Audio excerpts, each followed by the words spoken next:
Chapter 2, Graphs, Charts, and Tables, Describing Your Data. In this video, we'll talk about line charts and scatter diagrams, and if you'd like to know how to do these in Excel, you can watch the Excel tutorial in a separate video. So a line chart is a two-dimensional chart showing time on the horizontal axis and the variable of interest on the vertical axis. Line charts are used to display time series data. So recall in Chapter 1, time series data is successive data points over time that's been collected. So we can see here we've got the number of mobile homes sold year over year.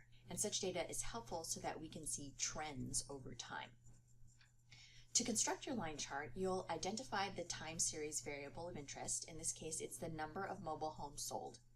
Then you'll construct the horizontal for time and vertical axes and plot the points on the graph and connect them with straight lines. This may seem familiar if you had the opportunity to do this in high school, for instance. But here in the table, you see our years, 2003 through 2012. And then right below that is the number of mobile homes sold in that particular year. So here we've got our line chart, for instance. Now the other type of chart that you might see often in business is a scatter diagram. So this is a two-dimensional graph of plotted points where the vertical axis is one quantitative variable and the horizontal axis is another quantitative variable. Note that in scatter diagrams, both variables must be quantitative.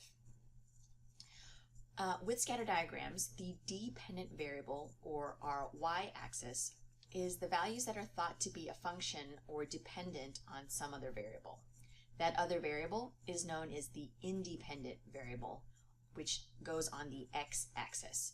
And these values are thought to impact the values in our dependent variable, or on the y-axis. We'll learn more about this in Chapter 14 when we do regression analysis, but this is just to get us understanding how to create a scatter diagram when we have two quantitative variables.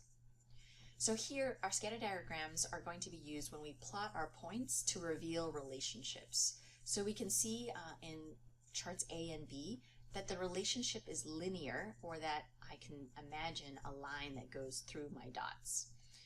In charts C and D, we see a curvilinear flow of our dots. And then in charts E and F, there's no relationship in that the dots are just all over the place. To construct our scatter diagram, first you'll identify what your two variables of interest are. So for instance, perhaps we're looking at ice cream sales to see, is there a relationship between the temperature in weather and the sales in dollars of ice cream for a particular brand, or like a Ben & Jerry's, for instance. So here we've identified our two variables of interest, temperature and sales.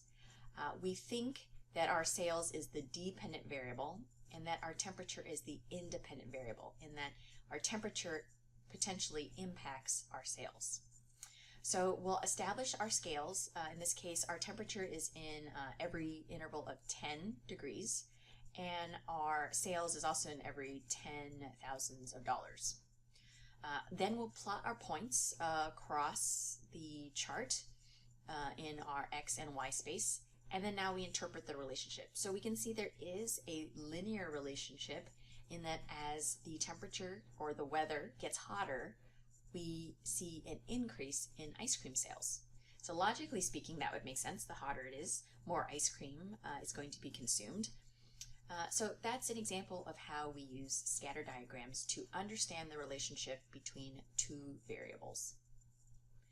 Now, one more chart to note that we won't necessarily create, but Excel can do it for you if you wanted.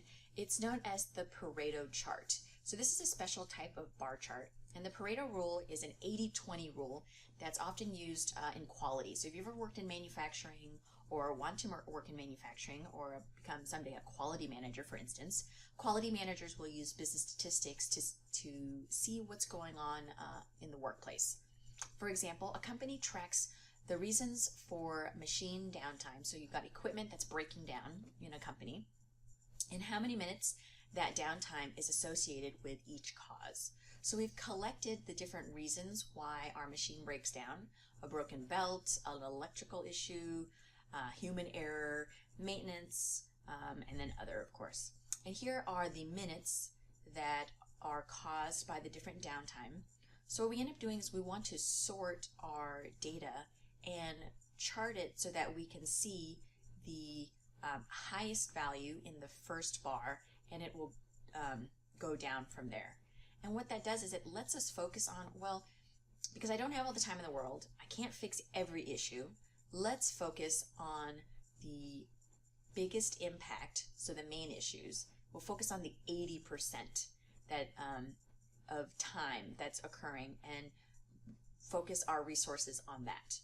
That makes more sense than, let's say, focusing on electrical issues, because the time wasted is only 90 minutes.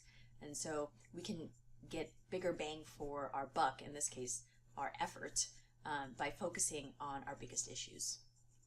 So those are some of the charts that are used in business as well for decision-making purposes.